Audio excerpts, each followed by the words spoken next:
I'm just, I'm not talking too much today. I'd rather do my work on film.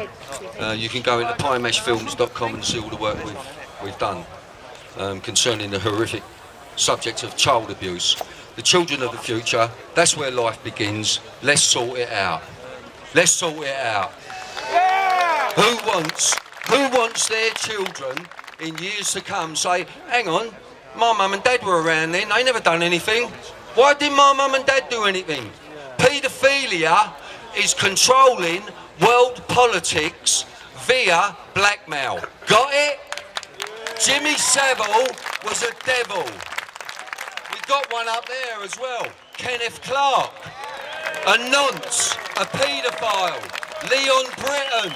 There's loads of them. You could go on and on and on and on, but we're not doing anything about it. It's controlling bankers. It's controlling army.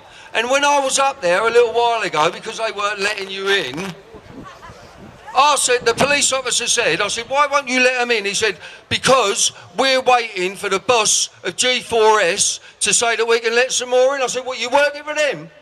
I said, you can't work for them, we're paying you.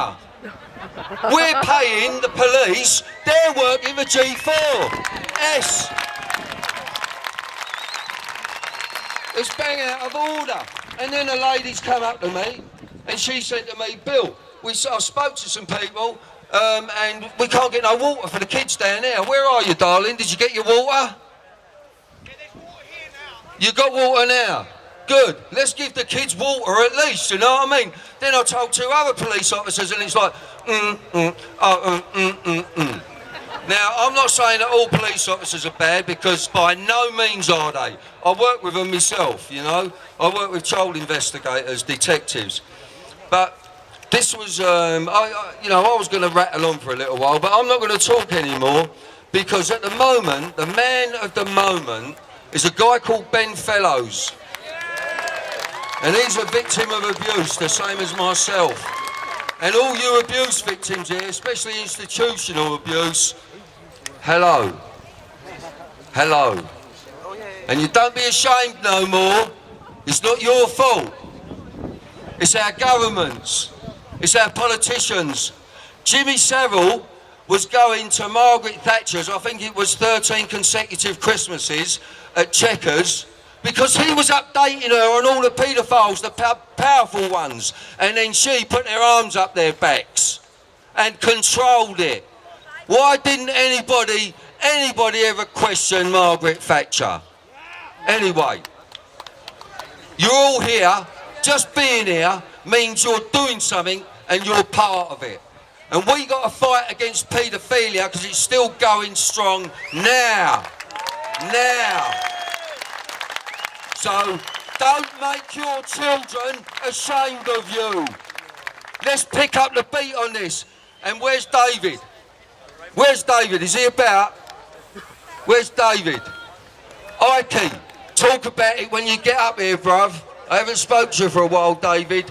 Let's pick this subject up and let's start protecting the kids. Ladies and gentlemen, I proudly present Ben Fellows.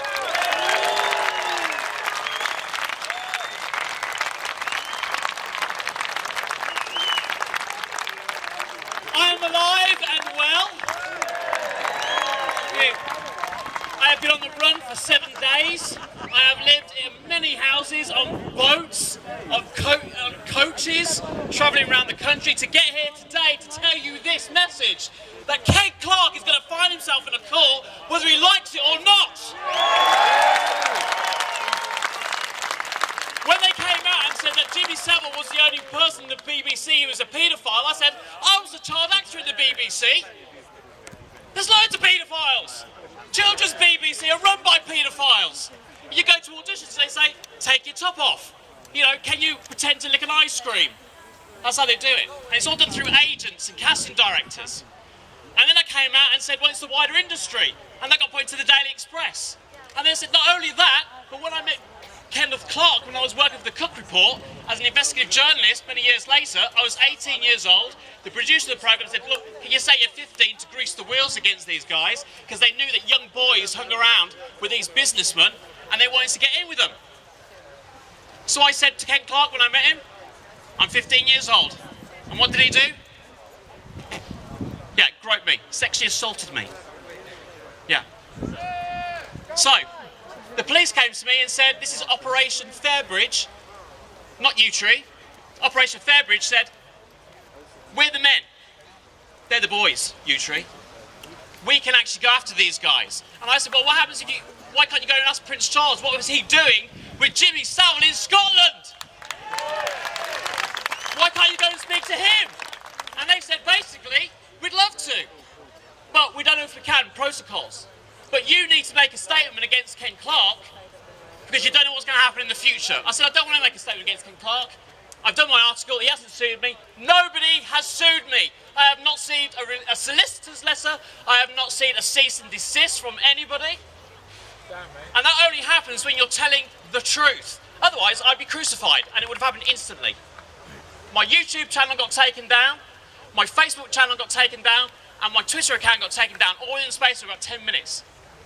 And this is why. Because when the police came to me, they said, make this statement. I spent 8 hours with a detective being interrogated about the colour of the carpet, about the wallpaper, how many stairs were there, and I was accurate. And at the end of the 8 hours, they turned around to me and they went, Ben, you know what? You're spot on, we can do something with that. If it was a half-a-page statement, we wouldn't do anything. But because it's 15 pages, we're gonna go and speak to Mr. Clark. We'll get his side of the story, and I went, great. He goes, leave it with us, give us a chance to investigate it, let us do our job. And I went, you know what, mate? Absolutely. You seem all right to me. I'll let you do your job for 6 months. They were away. Every interview I did, I said, no. Give the police a chance. Let them do their job. 6 months later, which was a couple of weeks ago, they came back to me and said, look, Kenneth Clark is above the law. He cannot be touched. The people that you mentioned, I told them anecdotal evidence of my experience so that, you know, with historical abuse, you need to put yourself in the room, have a good reason. I was working for the Cook Report. I was put there by the producers. The producer of the show said 6 months ago, yes, I was there. Yes, Kenneth Clark was there. But, yeah, they couldn't quite see the grope, even though we'd all watched it on the film back afterwards. Now, when the police went and interviewed her, she went, oh, I don't know. But then she works for BBC Panorama, doesn't she? And that should say it all. You know? These people have things to lose, so they don't speak out. I am a man alone, and I know that. And I can be a man alone. Because no one can silence me